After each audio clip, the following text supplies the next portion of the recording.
Olá, sejam bem-vindos à segunda aula do módulo de câncer de mama. Eu me chamo Vitor Batista e na aula de hoje falaremos sobre desde a prevenção ao diagnóstico.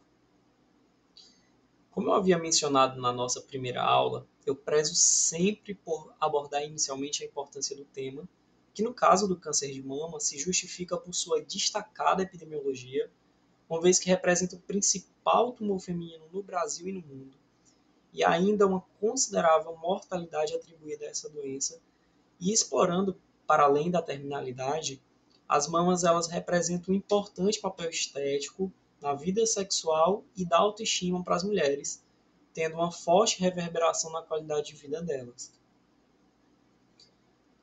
Como objetivos, hoje buscaremos compreender a definição do câncer de mama, determinar os fatores de risco e de proteção para o desenvolvimento dessa doença, conhecer as principais mutações genéticas, conhecer os biomarcadores do câncer de mama e suas manifestações e, por fim, entender o programa de rastreio da doença. Em primeiro lugar, é preciso salientar que o câncer de mama ele é definido pela anormal multiplicação das células da mama, o que possui um potencial aumentado em invadir os tecidos de outros órgãos. Ainda assim, por possuir uma natureza heterogênea nas suas amostragens clínicas, o câncer de mama ele é detentor de diferentes ritmos de desenvolvimento e de variáveis graus de malignidade. Ao abordarmos os fatores de risco, é apropriado que a gente faça uma categorização em fatores de risco modificável, não modificável e de natureza hormonal. A iniciar pelos não modificáveis está o fato de ser mulher. Vide a possibilidade dessa doença ocorrer, apesar de muito raramente, em homens. O avançar da idade e fatores genéticos e hereditários também se incluem nessa categoria.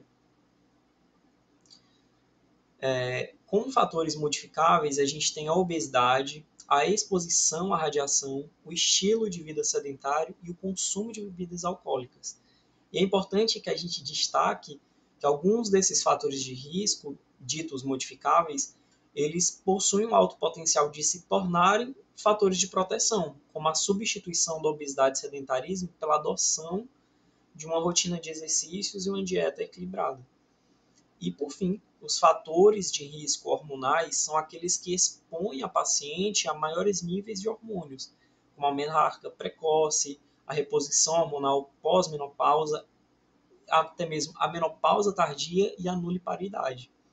E, acima de tudo, convém informar que mesmo a presença de todos esses fatores de risco, ainda eles não seriam capazes de determinar com certeza a ocorrência do câncer de mama, bem como a ausência desses não descarta o desenvolvimento da doença.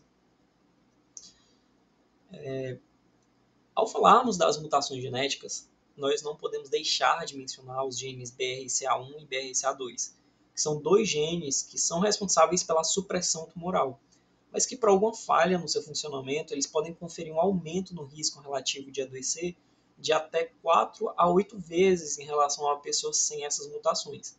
Além disso, de todas as mutações genéticas possíveis, ainda que estas não estejam descritas aqui, as mutações do BRCA1 e BRCA2 elas representam até metade desse total.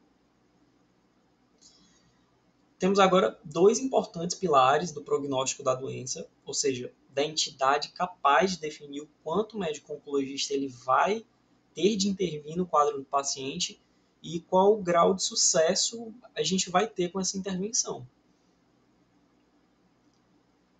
A iniciar pelo perfil dos biomarcadores, ou seja, que marcadores estão presentes naquelas células tumorais, a gente tem então três possibilidades, como os tumores luminais ou tumores hormonais, que recebem esse nome justamente pela presença de receptores de estrogênio e progesterona.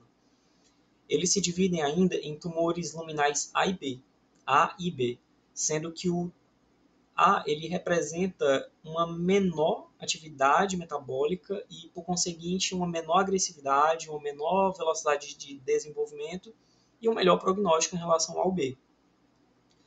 Os tumores HER2 positivos são aqueles que superexpressam a proteína de mesmo nome. eles têm um prognóstico intermediário e podem ter uma velocidade de desenvolvimento bem rápida. E por último, a gente tem os tumores triplo negativos, que não expressam nenhuma dessas moléculas e apresentam pior prognóstico, justamente pela dificuldade dos oncologistas de encontrar um tratamento para esse tipo de tumores, uma vez que a terapia hormonal ela não seria o suficiente nesse tumor de células mais indiferenciadas. Nesse balãozinho, a gente tem a ideia de que o teste imunohistoquímico ele é o exame que nos faz a noção do sobrenome dos tumores, né, o sobrenome dos tumores, o que nos confere a possibilidade de decidir uma melhor opção terapêutica. A detecção precoce ela se divide em duas partes, basicamente. O rastreamento que ocorre como um exame de rotina, quando a paciente ela não se queixa de nenhum sintoma, ou que ela não apresenta nenhum sinal específico, e o diagnóstico precoce, que é quando a gente faz o exame em estágios iniciais da doença, já vendo, por conseguinte, alguns sinais que nos levam à suspeição do tumor. Sendo assim, é importante que a gente esteja atento a alguns tipos específicos de sinais, como secreções, nodulações, assimetrias nas mamas e mamilos ou irritação na pele das mamas. E quando a gente aborda o rastreamento, a técnica de mamografia ela recebe um papel de protagonismo, sendo o principal exame como uma verdadeira porta de entrada para o diagnóstico do câncer de mama. Mas surge uma pergunta, que seria quando fazer esse exame? As orientações do Ministério da Saúde indicam que os pacientes com idades entre 50 e 69 anos devem realizar bienalmente esse exame, mas que mulheres com sinais que já apresentamos, eles devem fazer a qualquer instante, em qualquer idade. Talvez surja em vocês a dúvida de por que não iniciar esse rastreamento mais cedo. E isso se justifica porque nessa fase dos 50 aos 69 existe um melhor equilíbrio do binômio benefício e risco. E como benefícios para a realização da mamografia, existe a redução da agressividade nos tratamentos cirúrgicos, principalmente, e uma menor mortalidade em função de sermos mais precoces em diagnosticar e tratar um tumor menos perigoso. Em contrapartida, os riscos eles podem se apresentar como falsos positivos e gerar a sensação de ansiedade, ou falsos negativos e gerar uma sensação de segurança. Um fenômeno chamado sobrediagnóstico, sobre o qual a gente já vai conversar, e a exposição à radiação, que apesar de ser em doses mínimas, doses bem seguras, por ser uma dose cumulativa, pode vir a trazer algum risco de desenvolver a doença a longo prazo.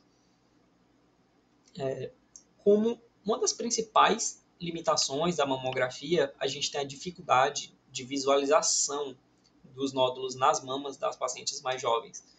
E isso novamente reforça a ideia da gente iniciar o rastreamento aos 50 anos, e não antes disso, já que as mamas mais jovens elas tendem a ter maiores densidades, o que por sua vez podem vir a ocultar o nódulo, né? E como eu falei, existe um chamado fenômeno sobrediagnóstico que ocorre no momento em que a gente dá um diagnóstico de uma doença que, mesmo com grandes períodos de tempo, não teria o mínimo potencial de se tornarem sintomáticas ou mesmo de ameaçar a vida do paciente. Sendo assim, a gente tem como impressão final a certeza de que essa doença, o câncer de mama, ela tem uma natureza fortemente evitável, especialmente com a adoção de novos hábitos, e que o papel da mamografia ela se preserva íntegro, apesar daqueles riscos que a gente havia comentado, e que por isso as pacientes elas podem ter a autonomia de intervir no planejamento do rastreio e a necessidade de uma individualização do tratamento tanto pelo tipo quanto pelo estadiamento do tumor, que a propósito é o tema do nosso próximo encontro, certo? Essas são algumas das nossas principais referências para a confecção desse material. E, mais uma vez, muito obrigado para você que assistiu até aqui e fique atento às nossas próximas aulas.